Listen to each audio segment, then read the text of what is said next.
A very warm welcome to you all on this very special day, where we recognise the first giving out of the Maundy money by King John I in 1210. The Mayoress and I were very privileged to be invited to join the Queen's celebrations at Derby Cathedral on Thursday, and were also able to speak with her.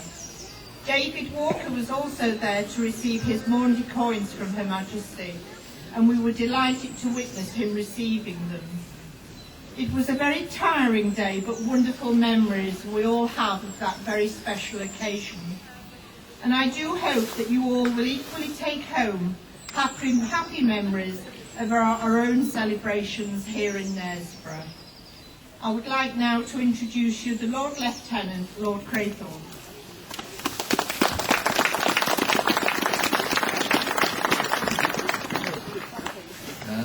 Thank you, Madam Mayor, and it's very nice to be here.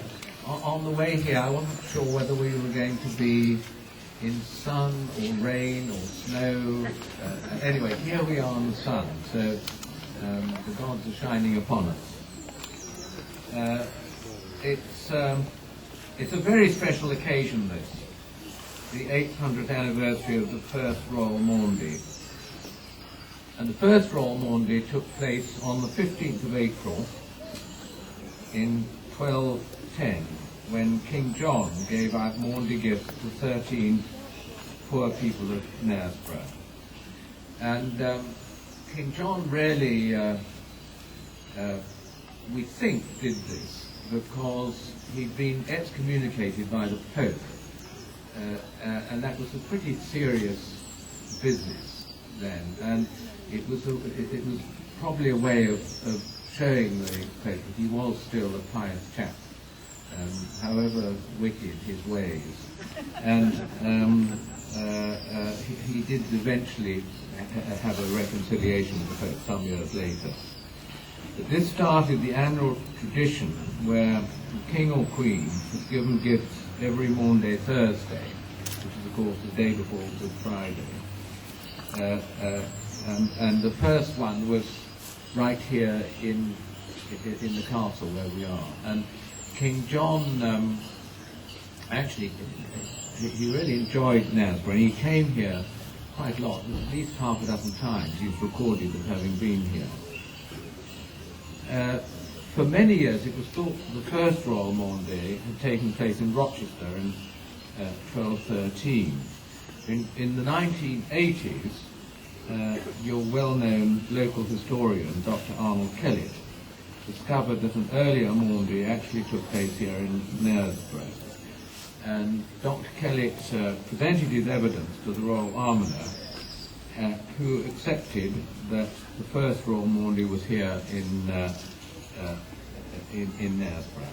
And Rochester took it really pretty well, and as somebody said at the time, it was like going to the top of the football league when this was discovered. Arnold Kellett, I wonder how many of you were here for the Millennium celebrations here on this spot. I'm sure quite a lot of you were. I was here, not quite so resplendently dressed, but I was told today I must come looking the part. So anyway, that's why I'm in my Lord Lieutenant's outfit. And that, of course, those celebrations then were very much written by Arnold Kellett, and that was a wonderful view. And there was a nice video done of it at the time, which again some of you may have.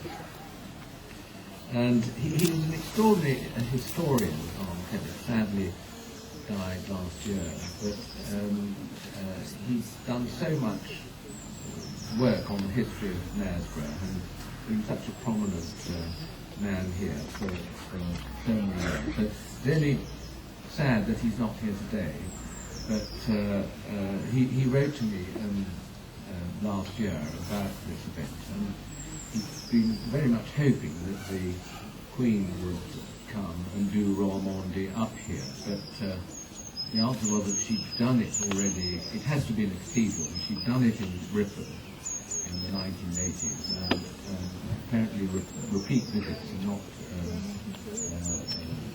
not allowed for some reason. So that didn't work. So he said, well, if the Queen can't do it, would I please come along and join in? So I'm delighted to be here. And what was really nice was the sort of acknowledgement of Knaresborough,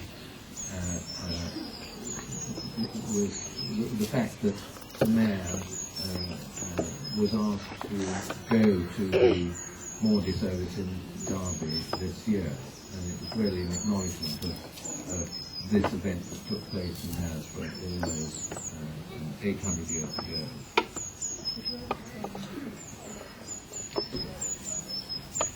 Well, those of you who came in the year 2000 will remember we did have a reenactment of the first Royal Maundy, and that's going to happen again at 1 o'clock today.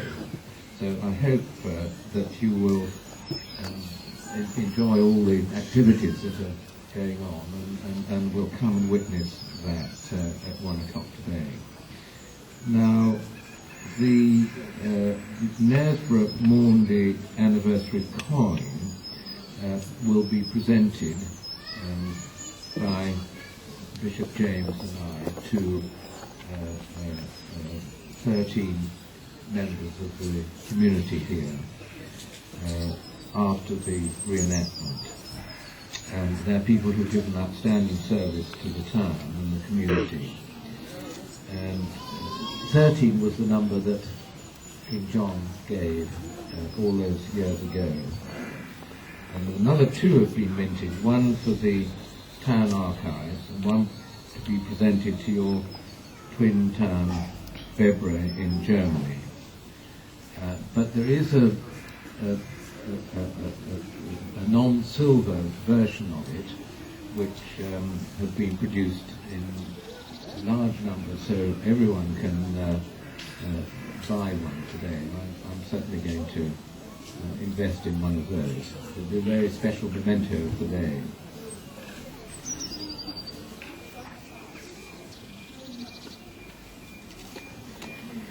Well, I'd just finally like to congratulate everyone who's been involved, and this was the original thought of Arnold Kelly, sadly not able to see this through. And Christine Willoughby, I think, has been a great mover and shaker behind this. And so thanks go to Christine, and indeed everyone who's worked so hard to put the day on. And the prayers have been answered about the weather, which is wonderful. So I hope you all have a great time here, and lots of things going on, and so it should be a lovely day, and recording an extraordinarily interesting and significant date in Knaresborough's history. So thank you very much, and I declare the day open.